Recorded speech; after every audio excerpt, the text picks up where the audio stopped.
Each month we'll gather for private live video chat where I'll take your questions and we'll dive deeper into the truths of the Catholic faith together in real time. To learn more, visit thestationofthecross.com.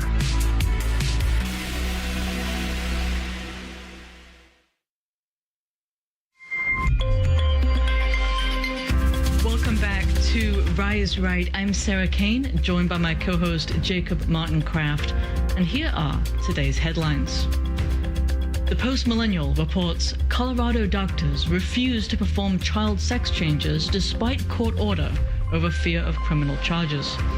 A Colorado court may have ordered Children's Hospital Colorado to resume providing so-called gender-affirming care to minors, but the doctors tasked with carrying it out have refused. The hospital confirmed it was complying with a court order requiring the treatments to be reinstated, while simultaneously revealing that none of the physicians in its gender clinic are willing to prescribe them.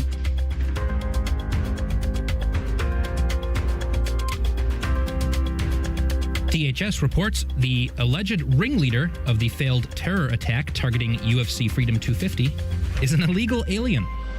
Abraham Hermosillo Alvarez from Mexico planned, organized, and directed the alleged planned attack. He was arrested by the FBI on June 14th, and IC has lodged a detainer against him. Alvarez failed to leave the country when his B-2 tourist visa expired in 2001, and he was granted DACA by the Obama administration. Of course. And One America News reports a city's push for facial recognition on public buses ignites debate over security and privacy. Officials in Kansas City, Missouri are preparing to equip cameras on some public buses with facial recognition software capable of identifying passengers who appear to be on a list of banned riders or missing persons. EWTN reports federal judge says government can deposit money to seize diocesan land for border fencing.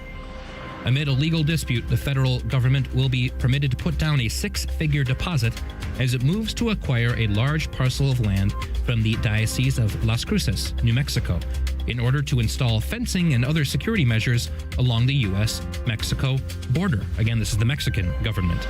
The order represents a blow for that diocese, which since May has been fending off the government's attempt to seize the land under eminent domain. And Red State reports Supreme Court unanimously tosses federal pot user firearm ban as the Supreme Court unanimously struck down a law banning habitual marijuana users from owning firearms. The court ruled the law, which was used to prosecute Hunter Biden before he was pardoned, was overbroad and improperly deprived individuals of their right to have a weapon in their homes. And just a quick correction, it's the federal government, not the New Mexico state government in that diocesan story. But Zeal reports Kaiser Permanente settles COVID-19 vaccine religious discrimination charges with EEOC. Kaiser Permanente has agreed to implement corrective measures to resolve religious discrimination charges after federal investigators found reasonable cause to believe the healthcare company failed to provide religious accommodations to employees. As part of the settlement, Kaiser agreed to pay $358,000. And Zeal reports Pennsylvania minor league baseball team cancels a Pride Night game after players refused to wear the rainbow jersey. York Revolution, a minor league baseball game in Pennsylvania, canceled its 11th annual Pride Night game after several players refused to wear those uniforms with the rainbow design. The organization announced the cancellation in an official statement, saying the decision to cancel the game was not reached lightly. And Just the News reports Education Department, which I thought was going to disappear, but clearly has not yet, says it will cut student loan interest rates. The Department of Education said yesterday it will reduce student loan interest rates by 1% next month for borrowers who are enrolled in automatic payments. Borrowers who are already enrolled in those auto repayment plans do not need to take any further action, and that change will remain in effect through June 2028. And EWTN News reports that a Pew survey is reporting that the majority of Catholics say Trump is too critical of Pope Leo. Leo's favorability is highest among Catholics who attend Mass weekly at 85%, and lowest among those who seldom attend Mass at 73%. The survey found that a plurality of Catholics say Pope Leo has struck the right balance in his approach to the Trump administration, while smaller shares say he has been too critical or not critical enough. Views vary sharply by party. Among all Catholics, 51% say Trump has been too critical of Leo. And those are your headlines this Friday, and that was the Pew survey we were referring to in our last half of the show. And just a couple of the details from it I think are interesting. The most important part I found was that among Catholics who attend Mass weekly, Pope Leo's favorability rating, if you want to call it that, is at 85%. It's weird for me to be talking. I find it weird to talk about the Pope. The favorability rating of the Pope. Yeah, the Pope. Again, weird. he's not elected by us, people. But he's the people who view him favorably are highest among those who attend Mass weekly and lowest among those who seldom attend Mass at all. And it's a little bit higher among those who attend this monthly or yearly, which is an interesting category, monthly or yearly attending Mass. But at that point, are they Catholic? Yeah, there's the question. They're not living as Catholic. I mean, technically, once you're Catholic, you're always Catholic. You're just a bad Catholic, but to a certain still. degree. Well, you're capable of separating yourself from the church, either officially or unofficially. That is for sure. But yes, this is obviously it's a Pew survey. You have received an indelible mark. Yes. There is that point, which is why, as a baptized Catholic, you have a greater obligation on your soul. It goes for the priesthood as well. There's a lot of spiritual consequences to those sorts of things. But again, this is just a Pew survey of almost 2,000 Catholics between May 26th and June 1st. And so now one point that they made is that the favorability is down mainly from Catholics who lean Republican. And that's because they saw this conflict as, the Pope's going after Trump's going after the Pope, and I've got to side with Trump because I like President Trump, that sort of thing. And that's why I thought it was telling that Pope Leo kind of came out and said, no, I didn't mean to be criticizing the U.S. government particularly. I'm just, urging for peace generally, and my speeches in Africa were meant for those countries. They were written long before this blow-up happened, so on and so forth. And again, as you and I have said, Sarah, we can say, okay, in an ideal world, we'd love to have an old medieval-style pope who was just going around excommunicating people left and right and maybe interdicts everywhere, that sort of thing. That satisfies our sense of drama and justice and so on and so forth.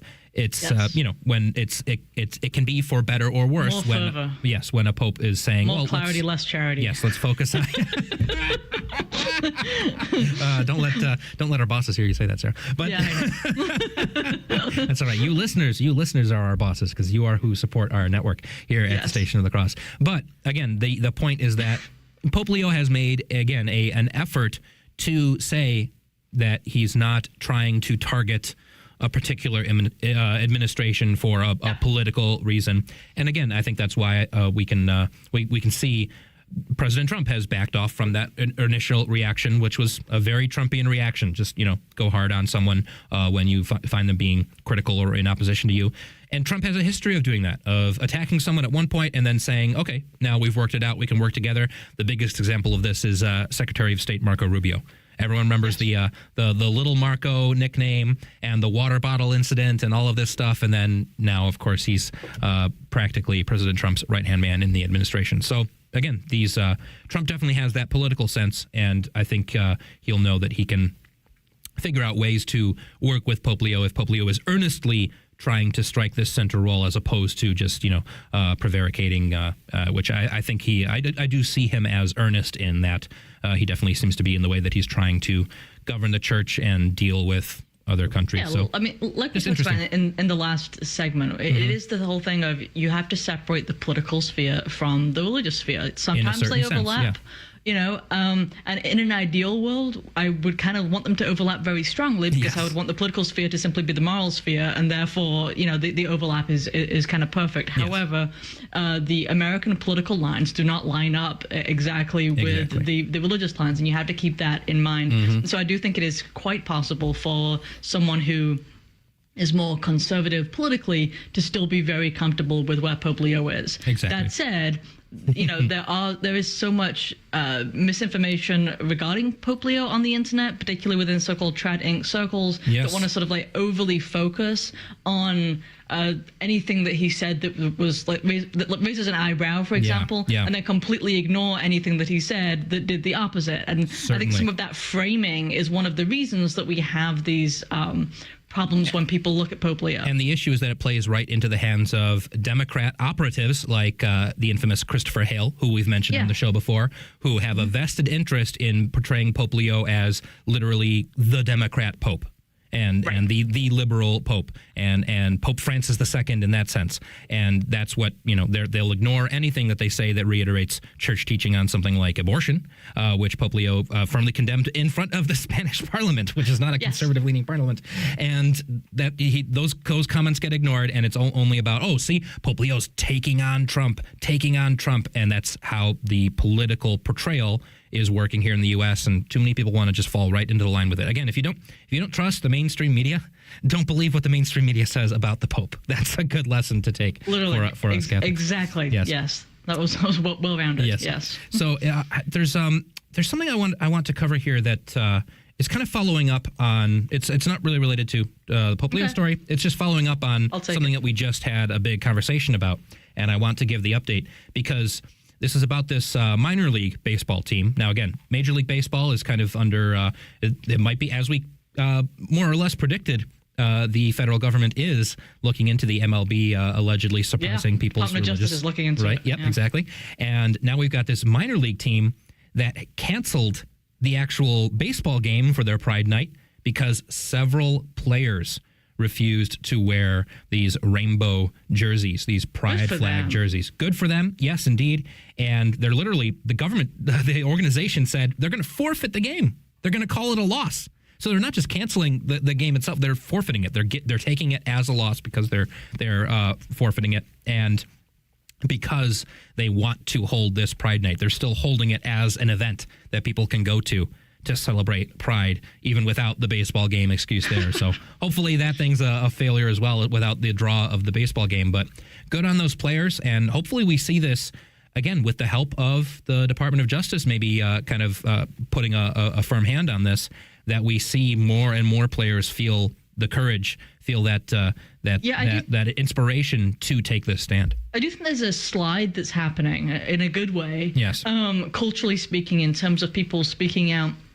This is sort of how the Overton window gets shifted back, right? God willing, is things like this where people say, you know what, no, I'm not willing to engage in that. Or perhaps even it's a reflection of the fact the Overton window has already shifted a little bit.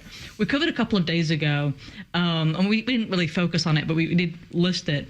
There's a candidate in Florida, I think it was a gubernatorial candidate, who said that if he was elected, he would entirely eliminate the abortions in Florida, and that would be a priority of his. Yeah.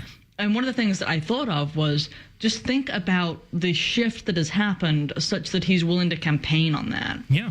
He's not willing to campaign on, we'll draw the line at 15 weeks or 6 weeks or whatever, and we'll have these exceptions and this and that, and, all kinds of apologism.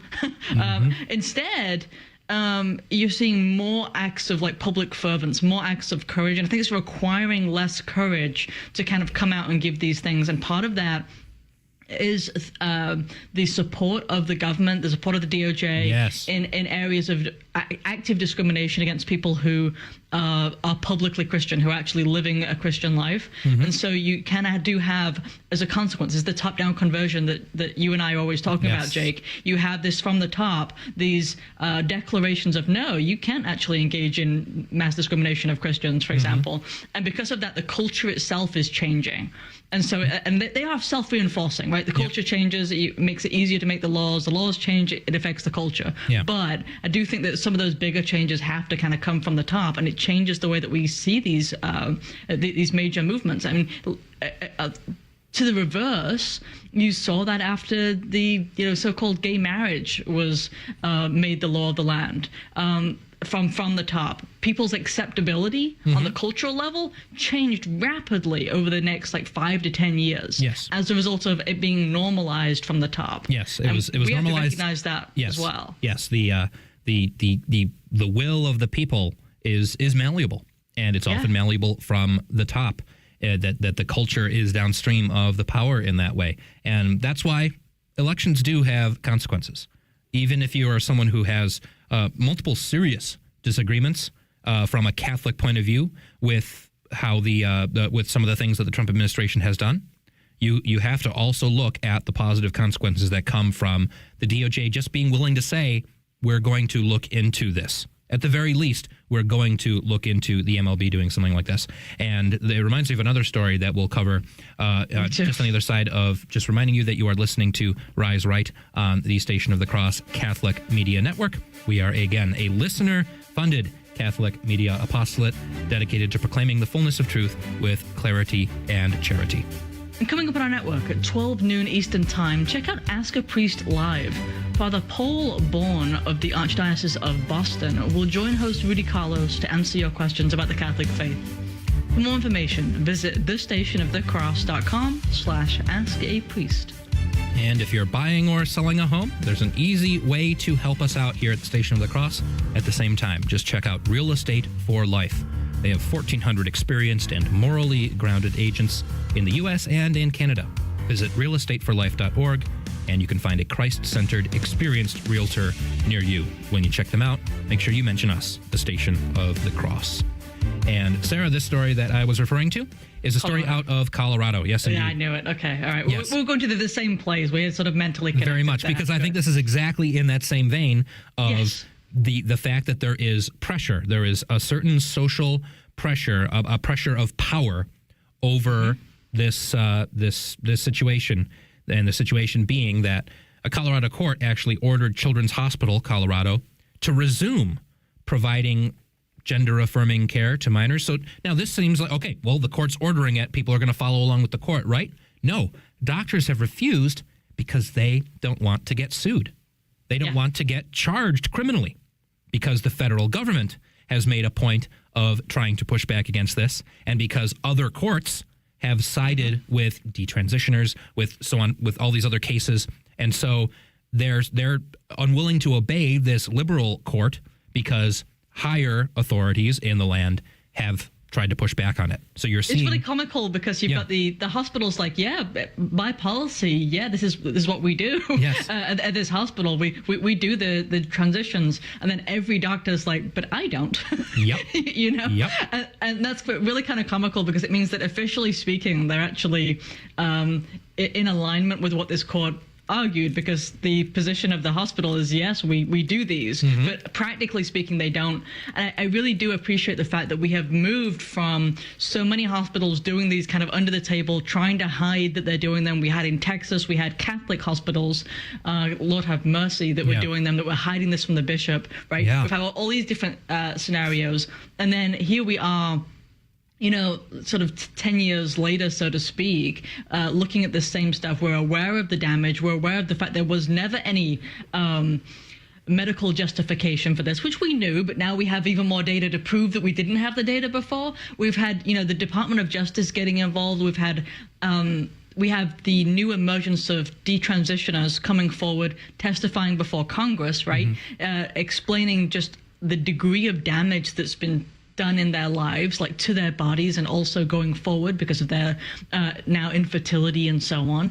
And we have all of this. And so now we're in a moment where the doctors are actually afraid. And, you know, forgive me, but those doctors should be afraid of doing stuff like that, because that is a monstrous thing to do to a child. Absolutely. They should be afraid. And again, because of top-down pressure, because of this again, it's also social, because of people who now feel empowered to sue, people who feel empowered to press charges, that sort of thing. You've got this pressure that causes them to, even if they, again, feel like they agree with it in principle, are not going to do it in practice. That already is a victory on that front. So this is the point of social pressure. It kind of gets into our whole religious liberty discussion and distinction that we often come back to, Sarah, of having the freedom to pursue what is true. That if you can't take religious liberty as this goal in and of itself, you absolutely can't. It's un-Catholic to do that, because then you have no sense of reinforcement of doing what is right.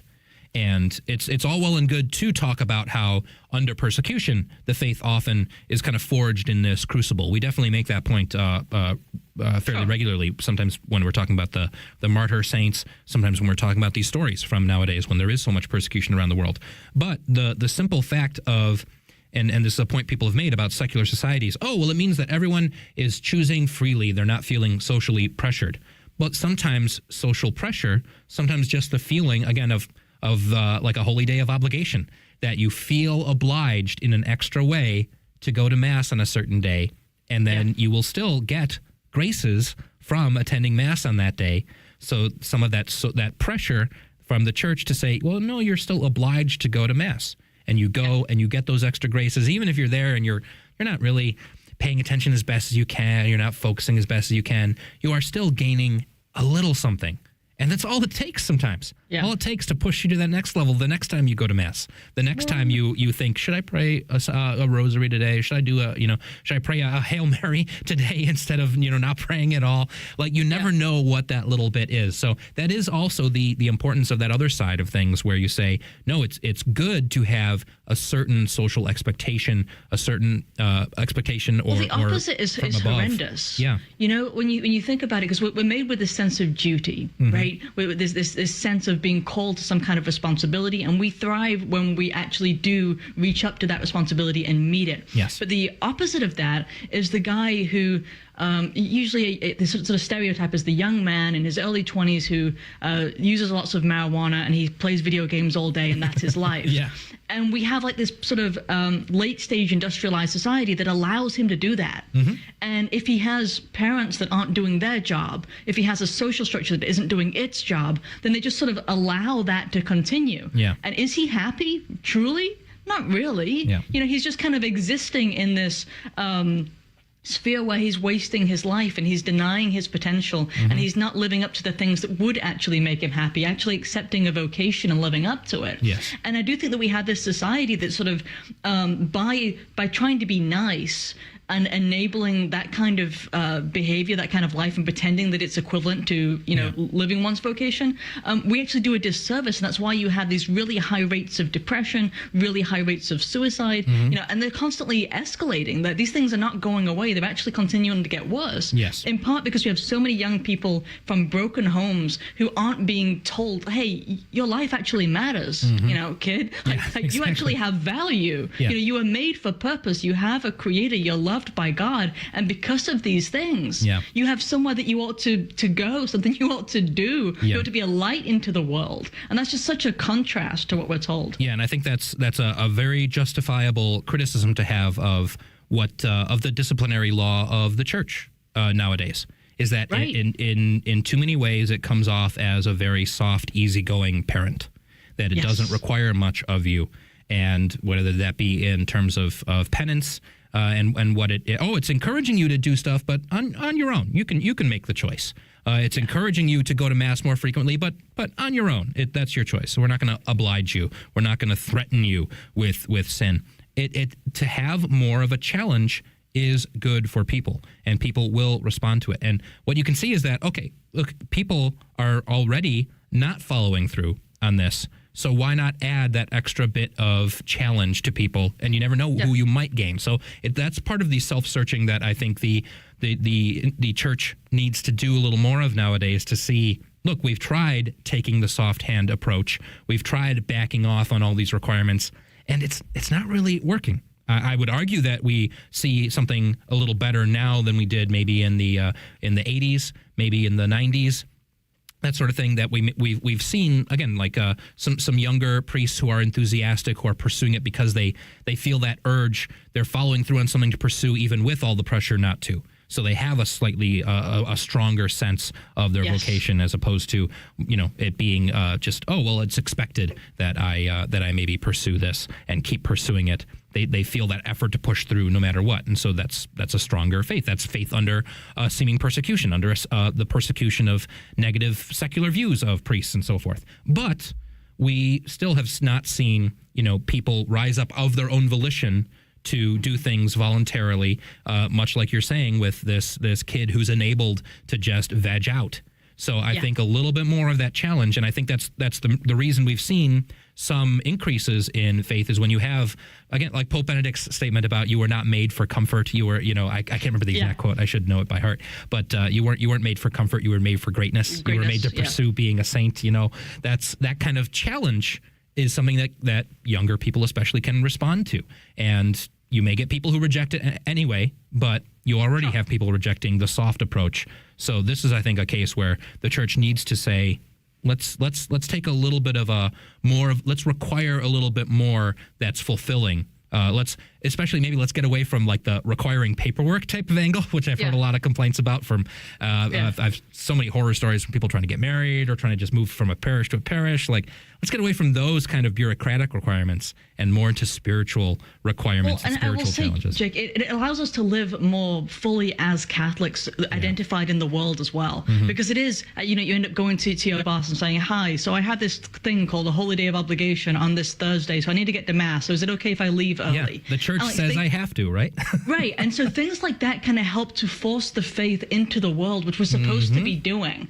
I was looking at this Kaiser Permanente article that we covered there, and you've got, Christians that were basically being denied their religious exemptions. And I think that one of the things that we have to keep in mind is that it's easier for a company to ignore the religious exemptions, for example, of some religious groups versus others. Yes. Like everybody, looks at a Muslim worker and says, okay, he can't eat pork, so we're going to do something else for him. Sure. Right? Catholics should be like that. It's Friday, so we can't really get meat for the Catholics. Right? This kind of thing, this is how we, encroach. And I mean that in a positive way. This is how we grow. It's how we spread the faith by demonstrating that there is a higher calling. Yes. And that we're willing to live up to it, and other people should too. Yes, that we take it seriously. And again, it is a Friday, so consider a voluntary, again, act of penance in that way. And giving up meat is a pretty simple way to do it.